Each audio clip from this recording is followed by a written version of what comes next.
This is KCCK's Culture Crawl. I'm Dennis Green, and my guests today are from the Family Folk Machine, the intergenerational choir and ensemble from Iowa City. Say hi to April Clark. Hi, April. Nice to see you here. Nice to see you, too. And Jerry Partridge. Jerry, Good morning. Thanks for being here. Thank you. Tell me, before we start talking about the history and your upcoming programs, what are your roles in the Family Folk Machine, April? Well, Jerry and I are both part of the board of directors. I am the president, and he is the... Vice President. Okay, all right. Well, we have the full leadership team in place. Almost. So how long have you been involved with the organization? My family and I have been involved since its inception in January of 2013. So Okay. we are pretty excited to be founding members. All right, charter members. And Jerry, how about you? Well, Lynn went to one of the concerts and saw April. She's a real spirited representative of the group, and Lynn came away with laughter and tears and said, we got to join this group. That's been 4 years ago. Okay. Yeah, so we go to all this stuff. And so been in existence since 2013. Why?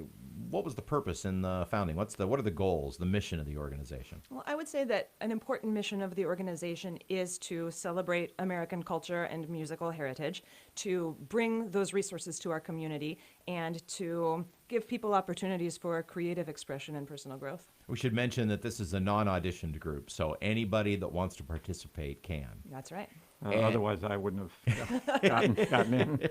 So there's obviously folk music. There's singing involved. There's instruments, and you train young people and not so young people right from the ground up to Yes. play folk instruments and. Yes, that's been a really cool development in the last, a little over a year, I suppose. We've started a couple of, and by we, I mean largely one of our associate directors, Gayla Drake. She has spearheaded a couple of initiatives, the Family Folk Machine Shed and the Family Folk Machine Shop, which are musical instrument development workshops and songwriting workshops. So not only do we sing, we create. What does one of your concerts look and sound like? Boy, just pass me the ball here. If you like, let's just look at the last year. If you like Bob Dylan or Pete Seeger or anything even more modern, I was thinking, went back to your earlier question about where the Family Folk Machine came from. There was a song in the 60s by Dusty Springfield, sort of "What the World Needs More is Love." Well, this is, I think, the Iowa City community's sort of response in a multi-generational way to just bringing a lot of love and creativity. And What the world needs is music. I think and so. people making music together. Yeah. And one thing that our director does so well is mix the familiar and the new. Like in our upcoming concert, we have Bob Dylan's Times They Are A-Changin', which will be familiar to many audience members, but we also have newer music from lesser-known artists and even some original music that our members created in the workshops. Talking with April and Jerry from the Family Folk Machine. Now, the fall program, culminates in a concert in November, but you are in the planning and creating stages right now, and that means that people can get involved even if they have never played an instrument and can't sing a lick. Absolutely. Everybody is welcome. So how do you get involved? Well, our very first rehearsal for this session is this Sunday, which is the 18th of August. New members are welcome to come to the center in downtown Iowa City at 1:30 for an introduction to the Family Folk Machine session, when they can meet our director, they can meet fellow new members, learn a little bit about how it all works, and maybe make a friend or two to help them feel comfortable going in. And our first rehearsal begins at 3 o'clock that day, Sunday, August 18th. And then when is the concert? Would you like to tell me, Well, Jerry? let's see. Remind me. It's November 17th at the Englert at what? I can't read that. 3 p.m. 3 p.m. at the Englert in downtown Iowa City. The focus obviously is on creativity and inclusion, but the intergenerational aspect of this has to be one of the things that makes it the most fun and unique. Absolutely, absolutely. I think it's so cool to have a chance to involve my kids in the creative process, to not just say, I'm going to teach you a song and you're going to sing a song, but they really contribute. Another of our associate directors, Nicole Upchurch, is truly gifted at helping the children build their songwriting skills and become really active participants, not just cute little kids who stand on a stage and sing a song. So, well, I'm going to really put you on the spot here. Thinking back over all the things that you've done in Family Folk Machine, what's the favorite moment that stands out? What is, if there was a moment where you said, this is what we're all about, what would it be? Let me jump in on yeah, that Jerry, one go because first.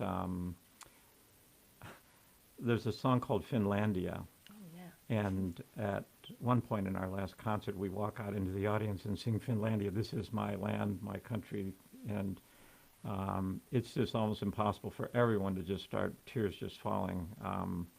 And it just, when you walk out into the audience and then you sing with the harmonies and with the musicianship and with the heart, it's fairly magic, and it is magic. It's almost like church, in the most fundamental, emotional, spiritual kind of way of connecting people. That's really what I think Family Folk does. It connects people. You feel a oneness with the people you're singing with you and the director, and with the music and the audience. And there's a lot of sing-alongs that often are part of the concert, since you can't remember So that. the concerts there's a lot of audience participation too. You're just not, As you're much just not as sitting, you're not just sitting there having to be quiet. I think we put the lyrics actually in the Oftentimes in the Gene does program. that, yes. So and the director, after we sing the first verse, will turn and try and bring everybody in. April, do you have anything to add about great moments that you remember? Yes. As a matter of fact, I was thinking about that on the way here, and what immediately came to mind was a really beautiful arrangement of the Beatles' Let It Be via Joan Baez. It was just a gorgeous arrangement, and we had one of our members do a solo, a series of solos in that song, to which her voice was perfectly suited, and we had rich harmonies, which are my favorite part, feeling like I'm really adding texture and emotion to the background of a song, and I'm getting goosebumps thinking about it right now. It was so magical.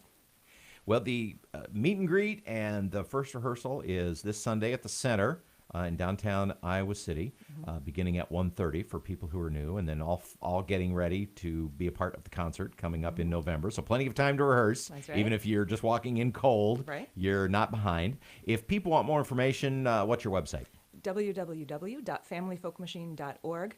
I should also mention that while we do have participation fees, if that's a hardship, people are welcome to talk to our director, and she can work out a reduced or waived fee schedule. All right. Well, thanks so much for being here. I'm always happy to hear what Family Folk Machine is up to, and I hope you have great participation and a fun show in November. Thank you. We really This has appreciate been the chance to delightful. be here. Delightful. Thank you so much, Dennis. You can hear the Culture Crawl live on the radio most Thursdays and Fridays at 10:20, or watch the video podcast using the podcast catcher of your choice, or at kcck.org/culture. I'm Dennis Green.